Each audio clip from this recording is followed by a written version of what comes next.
નમસ્કાર, મારું નામ છે નિકુંજ પટેલ ને મારી ચેનલમાં તમારું ખૂબ ખૂબ સ્વાગત છે. આજે આપણે વાત કરીશું સ્ટેચ્યુ ઓફ યુનિટીની ઓનલાઈન ટિકિટ કેવી રીતે બુક કરવી. અને જો તમે મારી ચેનલમાં નવા હોય તો સબસ્ક્રાઈબ કરી દેજો ચેનલને. તો ચાલુ કરીએ ઓનલાઈન ટિકિટ કેવી રીતે બુક કરવી.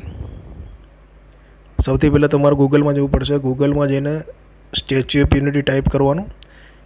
સ્ટેચ્યુ ઓફ યુનિટી ટાઈપ કરશો એટલે આ રીતનું પેજ ખુલી જશે. એમાં પહેલું ને એને બીજું આ રીતનું સાઇટ હશે એની પર ક્લિક કરવાનું.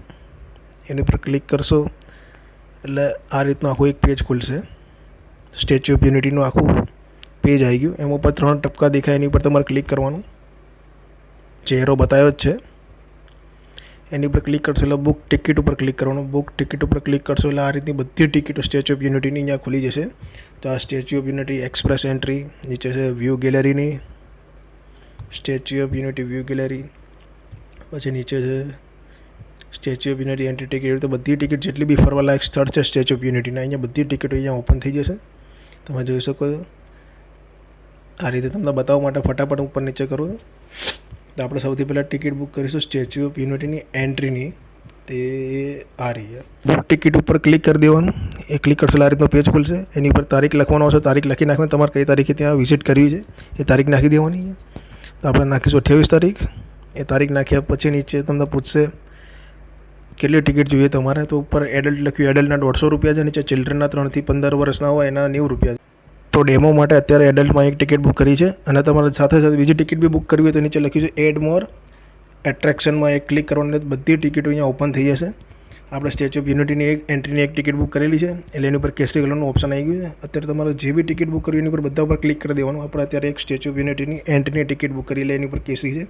આપણે બીજી કઈ ટિકિટ બુક કરીશું, નીચે જતા રહીશું. આપણે બીજી ટિકિટ બુક કરીશું, વિશ્વ1ની એક ટિકિટ બુક કરીશું. એની પર ક્લિક કરી દેવાનું. તમારે જે બી ટિકિટ બુક કરવી એની પર ક્લિક કરી દેવાનું. પછી બીજી આપણે એકતા નર્સરીનું કરીશું. પછી તમારે જે બી ટિકિટ બુક કરવી એની પર ક્લિક કરીને નીચે એડ લખ્યું એની પર ક્લિક કરી દેવાનું. એટલે તમે જેટલી બી ટિકિટ ક્લિક કરી છે એ બધી ટિકિટ અહીંયા ઓપન થઈ જશે.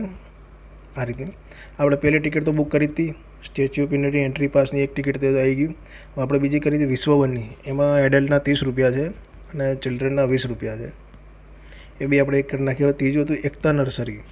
અમુક જગ્યાએ કેમેરાનો બી ચાર્જ લાગશે. તમે અહીંયા જોઈ શકો છો કે 35 રૂપિયા DSLRના વિડીયો કેમેરાના ચાર્જ છે. અને તમારે DSLRથી ફોટોગ્રાફી કરવી તો એને 200 રૂપિયાની ટિકિટ છે.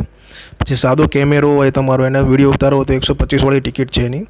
અને સાદા કેમેરામાં તમારે ફોટોગ્રાફી કરવી હોય તો એના 40 રૂપિયા ટિકિટ છે.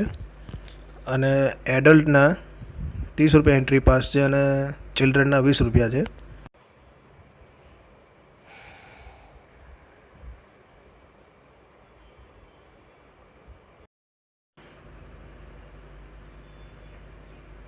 તો આપણે અત્યારે એડલ્ટમાં એક ટિકિટ બુક કરીશું. અને નીચે સબટાઇટલ બી આવી ગયું. 210 રૂપિયા ટોટલ ટિકિટના થયા. અને આપણે નેક્સ્ટ આપી દઈશું.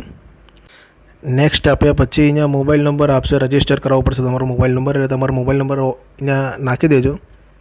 મોબાઈલ નંબર નાખશો પછી એક OTP આવશે. OTP બી અંદર એડ કરવાનો થશે એટલે તમારો મોબાઈલ નંબર રજિસ્ટર થઈ જશે અને ટિકિટ તમારા મોબાઈલ નંબર ઉપર આવી જશે. અહીંયા OTP આવી ગયો એટલે OTP આપણે નાખી દઈશું.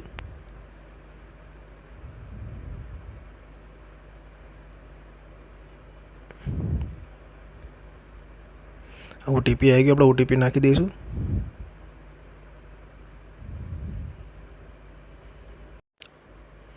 OTP નાખીને લોગિન કરશો પછી આ રીતની પ્રોસેસ થશે.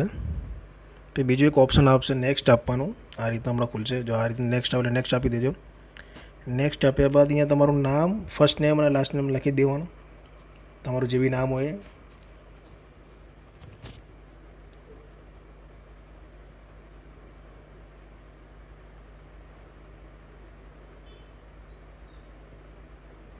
એ લખી નાખશો. એટલે નીચે ઈમેલ આઈડી બી પૂછશે. ઈમેલ આઈડી બી લખી નાખવાની તમારી જે હોય.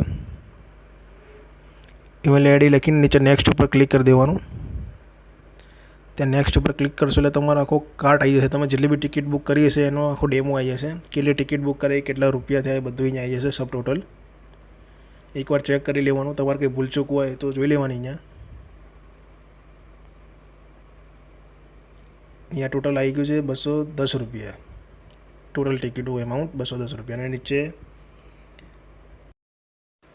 નીચે ડિટેલ્સ આપી કે તમારે ટિકિટ કેન્સલ કરશો તો કેટલો રિફંડ આવશે. તો તમે જે વિઝિટ તારીખ એન્ટ્રી કરી હશે, જે તારીખે તમારે જવાનું હશે, એના 96 કલાક પહેલાં તમે ટિકિટ કેન્સલ કરાવશો તો 100% તમારું પાછું આવશે. અને વિઝિટ તારીખની 48 થી 96 કલાક પહેલાં તમે કેન્સલ કરશો તો 80% આવશે. અને વિઝિટ તારીખના 48 કલાક પહેલાં કેન્સલ કરશો તો 50% આવશે. અને પછી કશું નહીં આવે. 48 કલાક પહેલાં તમે કેન્સલ કરશો તો ₹1 બી રિફંડ નહીં મળે. એ નીચે ઓપ્શન છે, ક્લિક કરવાનું, ત્યાં ક્લિક કરી નેક્સ્ટ આપી દેજો. નેક્સ્ટ કરશો એટલે અહીંયા તમારું પેમેન્ટનું ઓપ્શન આવી જશે. તમારે કઈ જગ્યાએથી પેમેન્ટ કરવું તો સ્ટેચ્યુ ઓફ યુનિટીનું વોલેટનું ઓપ્શન છે, પછી debit card, credit card, net બેન્કિંગનું છે, અને છે પેટીએમનું વોલેટ છે. એમાંથી તમારે જે બી યુઝ કરવું એ ઉપર એ ક્લિક કરીને તો આપણા ડેબિટ કાર્ડનું ઓપ્શન ક્લિક કર્યું હતું. હવે આવા ડેબિટ કાર્ડ નંબર જે બી હોય તમારા અંદર એન્ટર કરી દેવાનો. CCV નંબર જે બી હોય એન્ટર કરશો એટલે નીચે મેક પેમેન્ટનું ઓપ્શન છે, ત્યાં પેમેન્ટ કરશો એટલે તમારી ટિકિટ બુક થઈ જશે. અને ટિકિટ બુક થયા પછી આ રીતની ટિકિટ તમારા મોબાઈલ ઉપર આવી જશે. જો આ રીતની આ છે એન્ટ્રી ટિકિટ, અને બીજી છે આપણે જે હતી ટિકિટો બધી જે કરી હતી આ રીતની તમારી ટિકિટ આવી જશે. અને તમારે ટિકિટની પ્રિન્ટ આઉટ કરવી તો બી વાંધો નહીં, અને મોબાઈલથી બી ચાલશે. તમે તે PDF બતાવશો એટલે તમને એન્ટ્રી મળી જશે. તો આ હતી સ્ટેચ્યુ ઓફ યુનિટીની ઓનલાઈન ટિકિટ બુક કરવાની રીત. જો તમને પસંદ આવી તો લાઇક કરજો, અને તમને કંઈ બી પ્રોબ્લેમ હોય તો કમેન્ટમાં કરજો, હું તમને રિપ્લાય જરૂરથી આપીશ. અને વિડીયો જોવા બદલ તમારો ખૂબ ખૂબ આભાર.